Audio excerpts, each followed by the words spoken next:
Well, welcome everybody to the first month in February of Conversations from the Arena. I am so excited to continue our conversation about purpose, but this month we are talking about how to take your purpose and move into, are you ready? Profitability. Now, that is an exciting topic if I ever heard one. And I am so glad to invite my friend and colleague, Desiree Young, who is an MBA engineer turned entrepreneur coach. And you'll be learning more about her story in today's conversation. But we're glad that you're here to listen because here at Conversations from the Arena, we want to help our listeners, both women and men, move from the sidelines and into the arena. So today, welcome Desiree, and let's just dive right in. The Awesome. first question I have for you today is, what is your definition of purpose?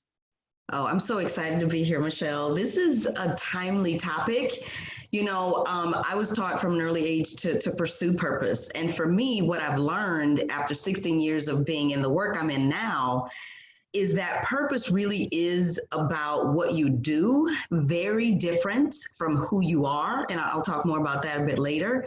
It is about action, right? Whether it causes, whether it justifies, whether it motivates, it's about doing something, and based on your purpose, for example, you pursue a particular career, you have this unique motivation to do something. I just really think it's important, though, that we differentiate this idea of purpose from what I call identity, who you are. Purpose, what you do, identity, who you are. But that's more or less a lot of my definition. Okay. And it's interesting because I think different people have different definitions of purpose. And I wanted to get that clear to our audience. So you work with a lot of entrepreneurs now to help them identify define who they are, right? Yes. And Yes. and yet your primary goal as a business entrepreneur coach is to help them have profitability, obviously, right? That's your first and foremost goal. For But sure. What I'd like you to do before we talk about how purpose connects to profitability, I really want for my audience first to hear what got you here. You were an engineer, you got your MBA, you have done some very interesting things in your work. So share a little bit about your story. Would love that. For me, it definitely started, like you mentioned, in engineering. I was the little brown girl that just liked math and science, but had no idea what that meant or what it could mean. And so I was definitely encouraged to go into that field that really did not have very many women, did not have very many people of color, still doesn't, incidentally, hence the need for all of the incredible programs now around STEM and STEAM. But really learned a great deal about enjoying math and science, but not loving the field of engineering. I was in the oil and gas business and then the chemical industry, and there was not this sense of my doing what I enjoyed or even feeling that what I was doing was contributing to anything. And I started to recognize that sometimes your work may or may not hold a larger purpose. I mean, even the purpose of being able to provide for your family, being able to provide a decent and live morally and have a good living is one side of it. But purpose for me meant something deeper. And I wanted my work to have more of that aspect. I didn't want to just do to gain. And so going back to school for me and eventually getting into the work that I'm so privileged to be in now, which is really working primarily with females and founders of color in the arena of understanding where their businesses, operations, especially around sales and selling, intersects their own identity and personal development. And that's a really huge arena. But getting to this point, I've been able to see where my purpose is finally able to parallel the work that I do. And sometimes they intersect, but I've also learned that they don't always have to. I've learned they don't always have to, my work doesn't have to have the responsibility of bearing the brunt of the purpose that I believe God has given me. And quite frankly, Michelle, learning that and arriving at that has taken these 40 some odd years, sincerely.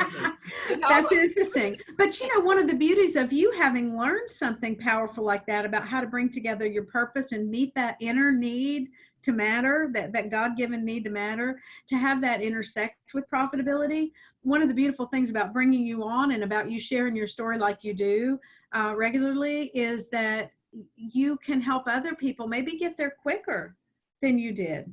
And that's an interesting thing. I literally, the last program, I get an opportunity to work with several accelerators and business programs. And one of the many that I just worked with, we got into this conversation on timing. And so you're correct. I believe so much of this is about adjusting our expectations, because the timing may be swift for some and longer for others, but adjusting our expectations is really what makes that timing feel longer or feel shorter. That is, if there's one lesson I've learned, it's about learning the gift of timing and learning about what it can really mean. And to your point, in this stage of life and business, I feel privileged to be able to identify new ways to allow my purpose to come to fruition while still being so grateful that my work allows that. But again, not putting so much responsibility only on the work that I do and allowing myself to kind of expand a little bit outside of that context so that there are other things, even hobbies,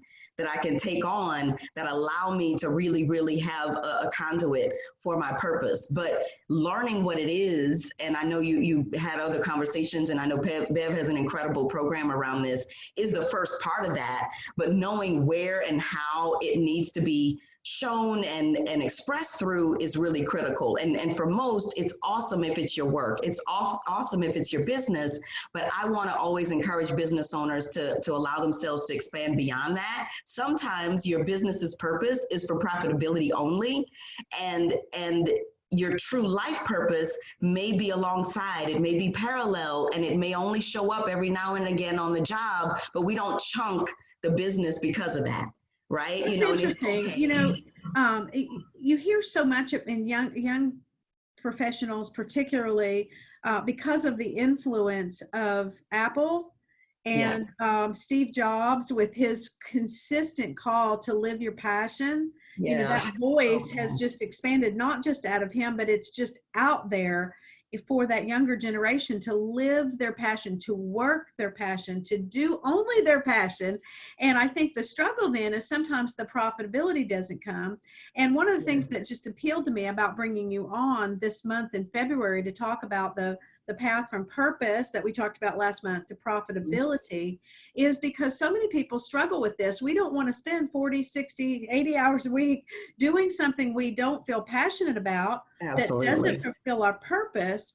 But the truth is, okay, let's just be honest. You and I've talked about this through the years, haven't we, Desiree?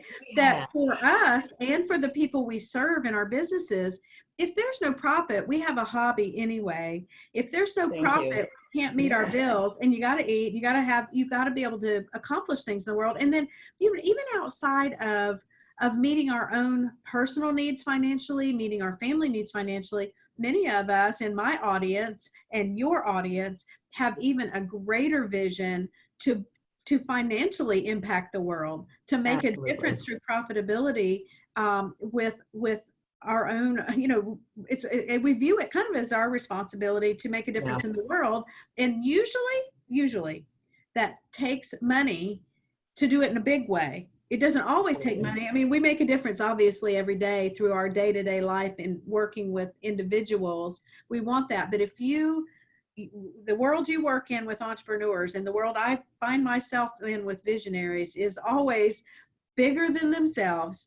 And typically, there's a need for profitability and money if you want to make a difference bigger than yourself and that lives on past you.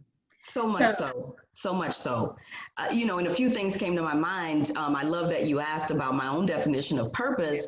And Yeah. one of the things I often start with business owners is really what is their definition of being profitable? I mean, there's the basic definition of having money left Ah, over.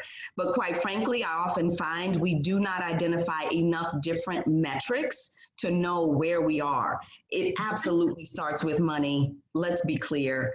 But I also see people saying, I want time with my family. I want to ensure that my children still know who I am, at the end of the day, or I right. want to be able to know that I'm committed to some level of wellness, or I do want some level of impact.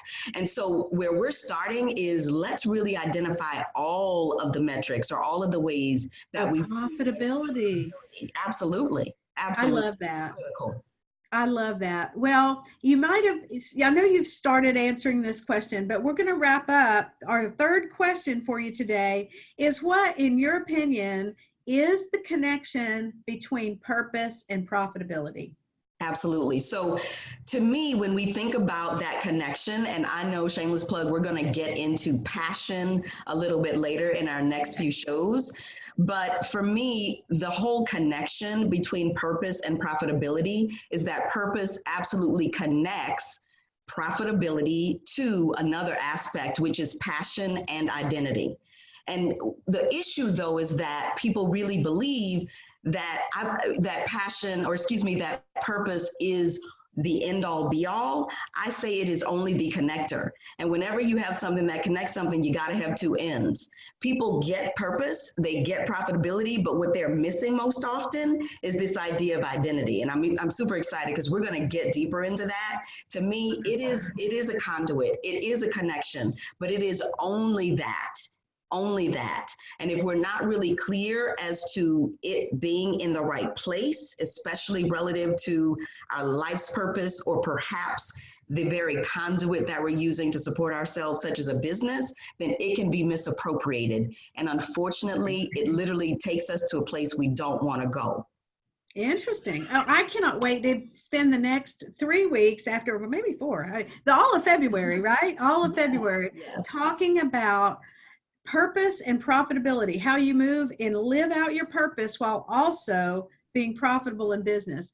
I thank you so much for joining me for this first week and kind of setting the stage for what we're going to talk about next week and how that other piece that you just mentioned, identity, is going to play in this. So here's the deal. If you want to learn more about Desiree Young and her work, how she serves her audience and her clients and customers, then you can visit venturewalk.com. She is a business coach, and you can learn a lot from following her. So I encourage you to visit her website. Also, I would encourage you to visit my website, michellecullison.com, where you can see how I serve my clients as well. Next week, we're going to be live on Monday at 8 p.m. right here on my business page. We invite you to come back and learn more about moving from purpose and profitability, moving your purpose into profitability with Desiree Young. And if you want to see the former broadcast shows, they're also on my website. So you can catch up if you missed one and be ready for next week. So thank you so much for joining us here at Conversations from the Arena, where we help women and men get off the sidelines and into their arena to live their best life. Thank you so much for joining us. And thank you, Desiree, for being my guest this month in February.